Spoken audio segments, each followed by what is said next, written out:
Good day, viewers. Welcome to another edition of the Daily Strange Stories. I'm John Brown. Our lead story for today. Eastern Cape floods, death toll rises to 88, missing Mthatha 10-year-old girl's body found, and Gogo's 3 grandchildren washed away. The Eastern Cape province of South Africa, a region known for its rolling hills and close-knit communities, is grappling with the devastating aftermath of severe floods that have claimed the lives of at least 88 people. What began as heavy winter rains on the 10th of June 2025 quickly escalated into a catastrophic flood, leaving a trail of devastation and despair in its wake. The small town of Mthatha became the epicenter of the disaster as relentless downpours caused rivers to burst their banks, swallowing roads, submerging homes, and claiming the lives of scores of people. Among the victims was a 10-year-old girl from Libode, whose body was recovered on Sunday morning. Her discovery further underscored the scale of the disaster. The Eastern Cape provincial government has announced a provincial day of mourning to be held on Thursday, the 19th of June 2025, in Keneilwe village, in Mthatha, to honor those who perished in the floods. The floods have left a trail of destruction, with roads washed away and homes submerged. Rescue teams are still on the ground, continuing the search for those who remain missing. Eastern Cape Premier Oscar Mabuyane has urged residents to report any individuals who disappeared during the severe weather, emphasizing that public information is crucial for focusing search efforts and providing closure to grieving families. The disaster has forced at least 6,500 people in the Eastern Cape to flee their homes. The South African Weather Service had issued a high-level warning for flash flooding and snow in several districts, including OR Tambo, Chris Hani, Amatole, and Joe Kabi. Lumka Ndzendze, a 49-year-old grandmother from near Mthatha, experienced an unimaginable loss when the floods swept away her 3 grandchildren. On that fateful Tuesday, she left for work at 5 a.m., unaware that within hours, her life would be irrevocably altered. The stream near her house swelled rapidly due to the heavy rains, breaching its banks and transforming into a raging torrent. Ndzenze's grandchildren, Indiphile Bavu, aged 11, Keneilwe Bavu, aged 8, and Cebo Bavu, aged 6, were still asleep when she departed. By the time she rushed back to her home in Slovo Park, it was too late. The children had been swept away by the floodwaters, and her house was submerged. Everything she owned was gone. Ndzendze stood at the edge of the floodwaters until sunset, desperately hoping for a miracle as rescue workers searched for her grandchildren. Ndzendze had been diligently paying off her home, which was located near a small stream, in installments. She is among thousands of residents who live in houses and shacks built close to rivers and streams, often due to limited housing options and economic constraints. Recounting the tragedy, Ndzendze said that the children were supposed to wake up just before 7 a.m. to prepare for school. She had left them in bed as usual, as she and her son leave early for work. She works as a cook at a nearby school, and the children attended Bambanani Primary, a short walk from their home. Upon arriving at work, Ndzendze witnessed water surging through the area, flooding homes. She immediately rushed back, fearing for her grandchildren's safety. When she arrived, her home was completely underwater, with only rooftops visible. Police officers and lifeguards were already on the scene, rescuing neighbors who had managed to reach their rooftops. Ndzendze and others roamed around helplessly until sunset, before being told to return the following day. The next morning, the water had receded, revealing the full extent of the devastation. Ndzenze's house was gone, leaving only the foundation. She found some of their belongings scattered along the stream, including TV sets, curtains, duvets, and the children's clothes. Tragically, the bodies of her grandchildren were later found 3 streets away from their home. Ndzendze said she has not yet received any counseling, and her daughter, Keneilwe Bavu, the children's mother, is struggling to cope with the loss. The family's immediate concern is arranging a funeral for the children. Despite her own grief, Ndzendze expressed sympathy for her neighbors, noting that an entire family from a neighboring home was still missing when she returned to the area to collect what belongings she could find. Beyond the immediate arrangements, Ndzendze is heartbroken by the prospect of a future without her grandchildren. She fondly remembers their presence, their noise, and their playful quarrels, which made her house a home.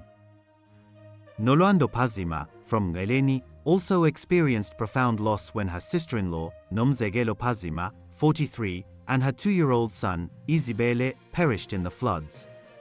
Ndzendze and Indiphile lived in Cebo Bavu, and Ndzendze worked in Mthatha. The family is awaiting further information from the authorities as they make funeral arrangements. Ndzendze's husband, who works in Johannesburg, is devastated by the news. The family was informed that the roof of their house was swept away, the house filled with water, and they drowned. Nolando described her sister-in-law as a warm and kind person.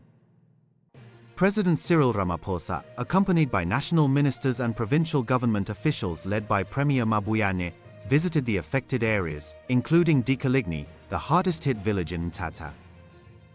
Addressing displaced residents at the Keneilwe Senior Secondary School, President Ramaphosa acknowledged the unusual scale of the tragedy.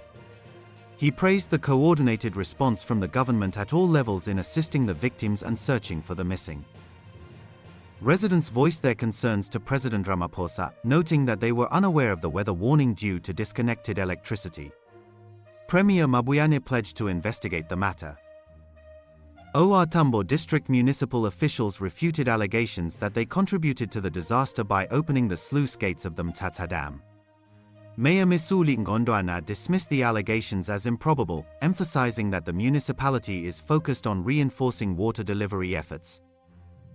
Richard Mokeona, a resident of Cebo Bavu originally from Sturksput, recounted his harrowing experiences trying to rescue people during the floods. He described the challenging conditions, with people desperately grabbing onto anything as the water swept them away. The air was filled with screams, particularly from women and children. While he and other residents managed to save some people, others were tragically lost to the floods. Mokeona also revealed that he lost his job as a shepherd because the 37 sheep and goats he cared for were swept away in the raging water. In addition to the livestock, Mokeona's employer lost his house. Mokeona believes that many people died in their sleep because the water reached the roofs of houses in low-lying areas very quickly. Despite the losses, he is grateful to have helped save some lives. In the aftermath of the floods, the devastating effects were still visible. Bridges and roads were damaged, and homes were reduced to rubble. People began to sift through the debris of their homes to salvage what they could. Thick mud and standing water made access difficult in many areas. Displaced survivors were being housed in 4 different centers around Mthatha. Mthatha West resident Keneilwe Bavu told President Ramaphosa that their area had been neglected due to an ongoing dispute with the King Sabatat Dalindyebo, KSD, municipality regarding its suitability.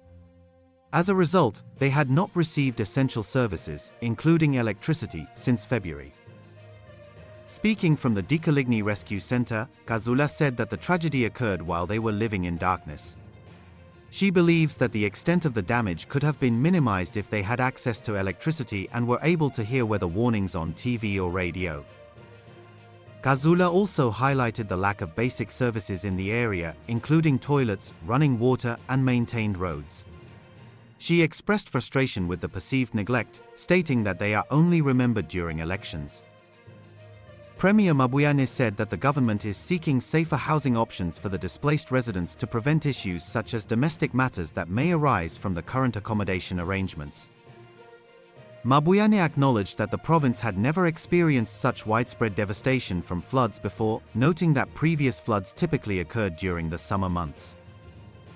Minister of Traditional Affairs and Cooperative Governance Velenkosini Hlabisa attributed the floods to the effects of climate change. He cautioned against building houses in unsuitable areas, such as floodplains and riverbanks, emphasizing the importance of prioritizing safety. Hlabisa stressed the need for a conversation about relocating people from flood-prone areas, acknowledging the desire for services but emphasizing the importance of living in safe locations. The Eastern Cape provincial government continues to provide emergency relief to thousands of residents displaced by the floods in the OR Tambo and Amathole municipalities. Temporary shelters have been established, and essential necessities such as meals, clothing, and hygiene items are being distributed to affected families. Thank you for watching this news video. We'd love to hear what you think about this story, so please leave your comments below. We read them all and appreciate your insights. Join us again in our next strange story. Until then, goodbye.